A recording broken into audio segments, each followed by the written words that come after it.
8:34 de la mañana. Se ríe Danilo Toro de lo que...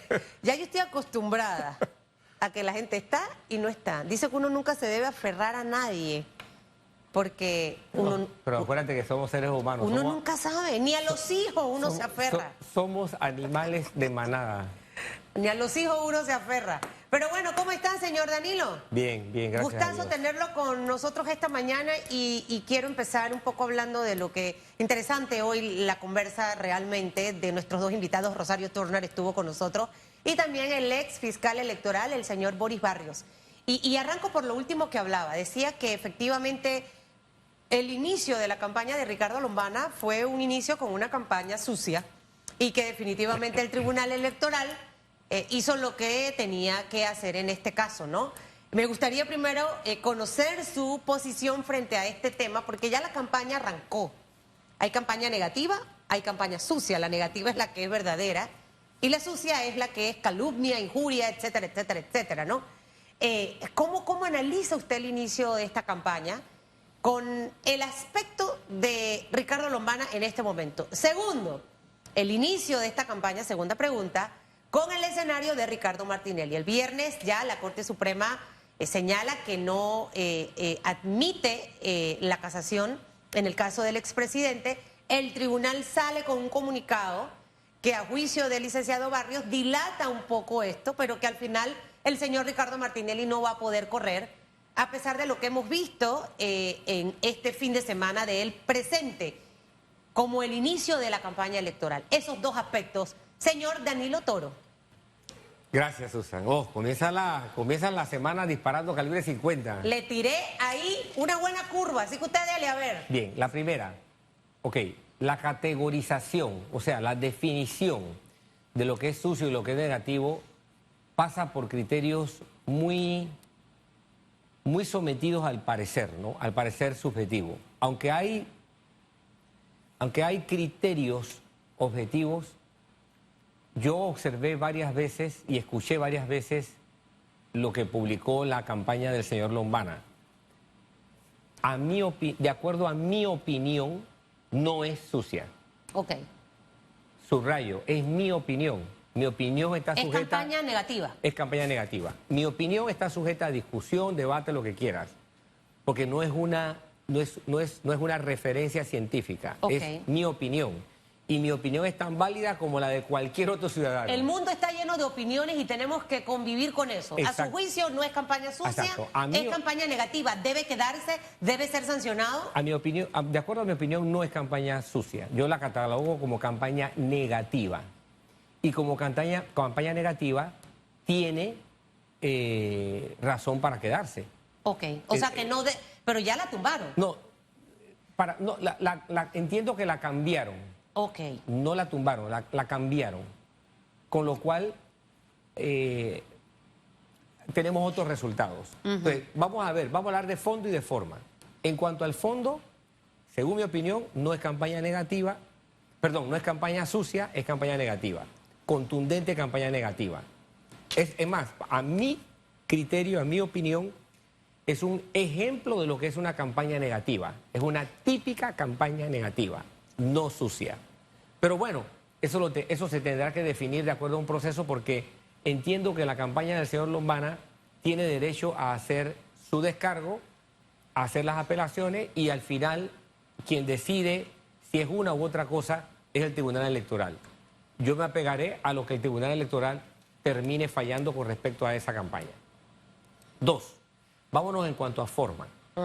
En cuanto a forma, me pareció una maniobra contundente y eficaz por parte de la campaña del señor Lombana, que entendió que en medio de este bosque borroso que es la campaña política en términos generales en Panamá, ellos deben diferenciarse.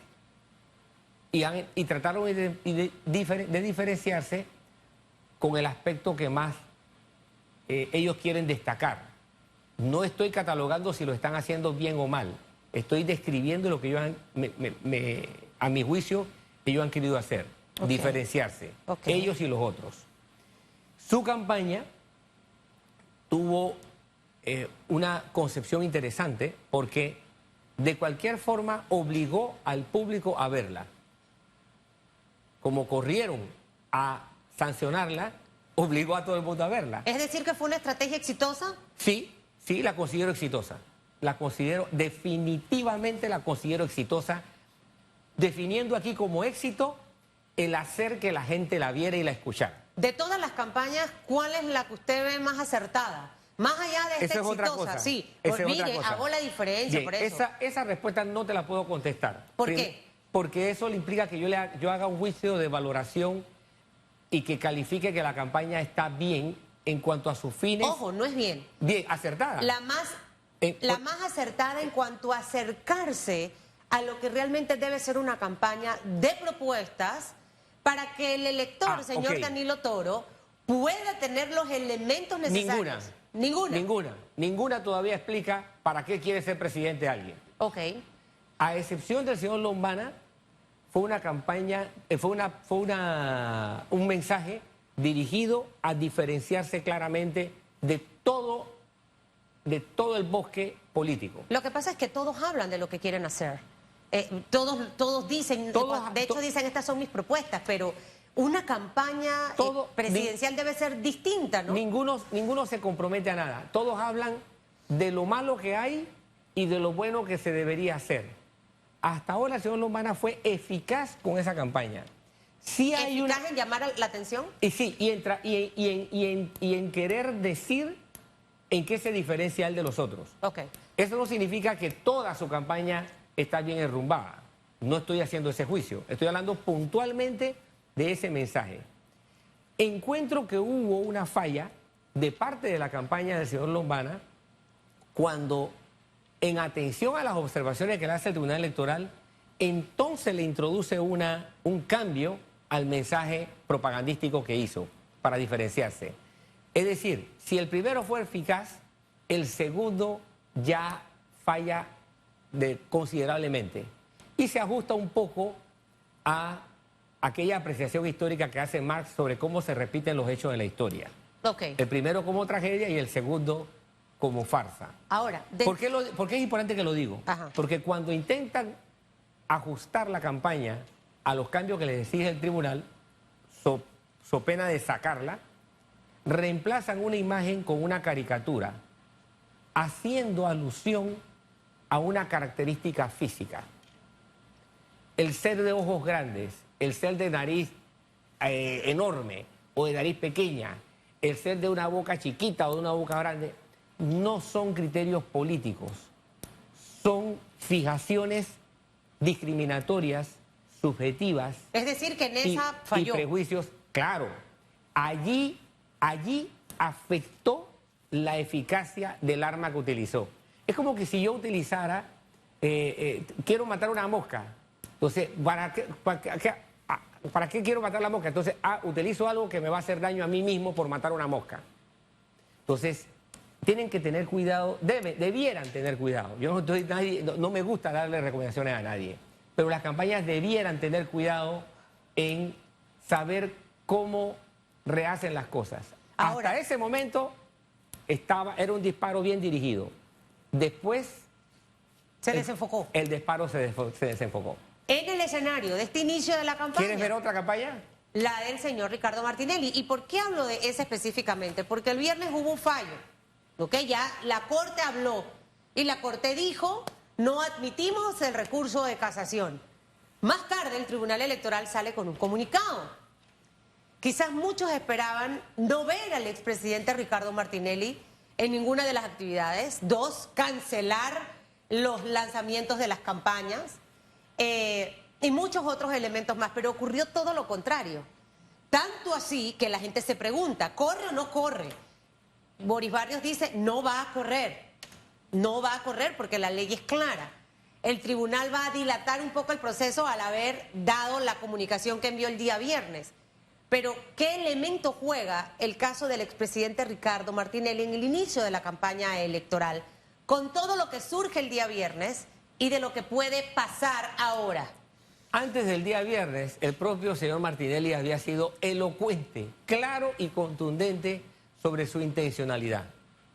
Y todo indica aquí que su estrategia, que ha sido la misma desde el día 1, recuerda, la estrategia es dilación, retardar, demorar. ¿Qué cambian? ¿Qué cambia? ¿Qué se altera? Se alteran las tácticas. Unas veces se recurre a la presentación de recursos, otras veces se recurre al asunto de las enfermedades. Bueno, ahora la estrategia maneja la táctica de trabajar con el objetivo de que la foto del señor Martinelli aparezca en la papeleta. Y para eso la dilación considera que es importante que eso se dé. ¿Por qué? Porque la táctica ahora ya no es apostar ni a más recursos jurídicos, aunque haya, sin duda alguna, a alguien se le ocurrirá poner alguno. Ahora la táctica es corazón. O la táctica sea alguna cuestión de salud. No, ahora la táctica es la confusión. ¿Cuál es la confusión? Bueno, que la cara del señor Martinelli llega a estar impresa en la papeleta. ¿Y el corazón no? ¿Por victimizarlo? No es cuestión... Mira, la victimización ha sido su discurso eterno. Okay. Desde el día 1. ¿Lo puede ayudar o no? No es una cuestión de ahora. ¿Y lo puede ayudar en esta coyuntura? Yo no sé si lo puede ayudar o no, pero no va a ser nada nuevo. Su discurso ha sido ser víctima todo el tiempo. No conozco culpables, salvo aquellos que son casos ya patológicos, ¿no? De psicópatas, que en realidad hacen cosas para que la policía los aprecie. De ahí, la mayoría de las personas que pasan por un juicio, la gran mayoría, no reconocen que el sistema fue justo. No reconocen que el sistema actuó de conformidad a lo que la ley establece. Consideran que tienen la razón. Así Claro. que yo veo como esperable que él siempre adopte la posición de que es una víctima de un sistema injusto, porque esa es la posición que ha asumido siempre. No hay nada nuevo. Esto tiene mucha lógica y usted tiene que volver, nada más no allá a Telemetro. Se conecta el corazón al cerebro y no al revés. Después que te ganas la gente, le puedes hablar de propuestas. O sea, es como medio paradójico. Pero esa respuesta no me la va a dar porque tengo que hacer la pausa porque Félix Antonio está allá en Ama. No vaya a ser que me lo secuestren, ni Dios lo quiera, ni lo permite. Y tenemos que ir a una pausa para regresar con él. Pero usted me promete que regresa, señor Toro. Sí, lo único que recuerda esto, somos seres emocionales y racionales. Ambas cosas están relacionadas.